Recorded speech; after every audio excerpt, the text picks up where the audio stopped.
उत्तर प्रदेश के मिर्जापुर में बसा मां विंध्याचल का धाम ये सिर्फ एक मंदिर नहीं है, बल्कि रहस्यों, चमत्कारों और दिव्य संकेतों का एक ऐसा केंद्र है जहां आस्था आज भी एकदम जीवंत महसूस होती है।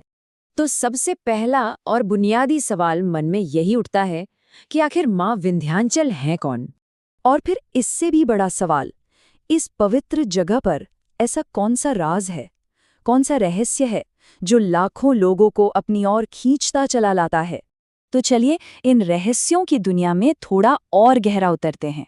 सबसे पहले ये समझते हैं कि देवी का मूल स्वरूप क्या है, और यहीं से जुड़ा है विंध्याचल की शक्ति का पहला और सबसे बड़ा रहस्य।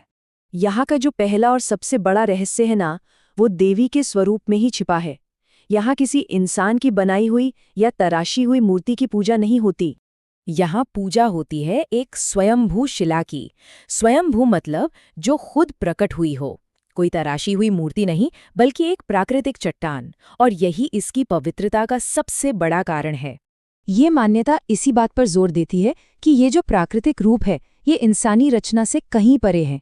ये एक ऐसी दिव्य उपस्थिति है जो हजारों सालों से वैसी ही है जैसी थी। अब रहस्य की अगली परत पर चलते हैं। देखिए, विंध्याचल सिर्फ एक मंदिर नहीं है, बल्कि एक पूरी दिव्य संरचना है। एक ऐसी संरचना जो एक शिला और एक पवित्र त्रिकोण के रहस्य से मिलकर बनी है।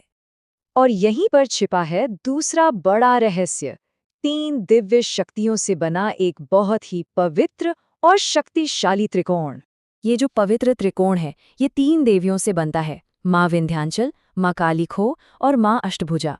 और माना ये जाता है कि ये तीनों देवियां मिलकर शक्ति के संपूर्ण रूप को दर्शाती हैं, मतलब सृजन भी, पालन भी और संहार भी। अब जो बात वाकई में बहुत दिलचस्प है, वो ये है कि कैसे पुरानी कथाएं और स्थानीय मान्यताएं इस जगह के दिव्य अधिकार को और ज्यादा मजबूत करती हैं। और यहीं से शुरू होता है कथा और हुक्म का रहस्य। इस जगह से जुड़ा तीसरा रहस्य एक बहुत ही प्रसिद्ध पौराणिक भविष्यवाणी में छिपा है। ये वही नाटकीय भविष्यवाणी है जो अत्याचारी कंस को कृष्ण के जन्म के बारे में की गई थी। और इसी भविष्यवाणी ने मां विंध्याचल को दिव्य शक्ति की देवी के रूप में स्थापित कर दिया। चौथा रहस्य उस सर्वोच्च अधिकार की बात करता है जिसके आगे यहाँ किसी का जोर नहीं चलता। ये एक बहुत गहरी स्थानीय मान्यता है कि मंदिर की परंपराएं और उसका पूरा शासन किसी राजा या सरकार से नहीं, बल्कि सीधे सीधे मां की इच्छा से चलता है। इसके बाद आते हैं वो चमत्कार और संकेत जो इस जगह की दिव्य मौजूदगी को और भी जीवंत बना देते हैं। ऐसा माना जाता है कि मां की शक्ति यहाँ असल में महसूस करने लायक तरीकों से प्रकट होती है। 5वां रहस्य है नवरात्रि के त्योहार के दौरान महसूस की जाने वाली वो पैल्पेबल एनर्जी, वो जागृत ऊर्जा। नवरात्रि के दौरान यहाँ कुछ ऐसी घटनाएं होती हैं, जैसे देवी की आंखों से रोशनी दिखना या चट्टान से गर्मी महसूस होना। अब इन पर 2 नजरिए हैं। एक तरफ है वैज्ञानिक तर्क जो इसे सामान्य घटना बता सकता है, तो दूसरी तरफ है भक्तों का अनुभव जो इसे मां की जागृत शक्ति मानते हैं। और छठा यानी कि आखिरी रहस्य वो है जो हर भक्त से व्यक्तिगत तौर पर जुड़ा है। ये है संकेत और बुलावा।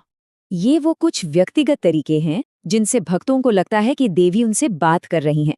और यही वो एहसास है जो इस बात को और मजबूत करता है कि मां ने बुलाया तभी हम आ पाए। तो इन सभी रहस्यों का निचोड़ क्या है? सबसे अहम बात यह है कि विंध्याचल के महत्व को सिर्फ तर्क से नहीं समझा जा सकता। इसे समझने के लिए सीधा व्यक्तिगत अनुभव जरूरी है। ये एक ऐसा एहसास है जो लॉजिक से परे है। इसका मूल संदेश यही है कि इस जगह की शक्ति कुछ ऐसी है जिसे सिर्फ देखा या साबित नहीं किया जा सकता, उसे बस महसूस किया जा सकता है। कहा जाता है कि यहाँ 2 तरह के लोग आते हैं। एक जो अहंकार लेकर जाता है, वो खाली हाथ लौटता है, और दूसरा जो श्रद्धा लेकर आता है, वो पूरी तरह बदल कर लौटता है। यही इस जगह की परिवर्तनकारी शक्ति है। और हम इस सफर को इसी एक गहरे विचार के साथ खत्म करते हैं, जो हमें उस मौन, उस खामोश लेकिन परिवर्तनकारी शक्ति पर सोचने के लिए छोड़ देता है, जो मां विंध्याचल के रहस्य की असली पहचान है।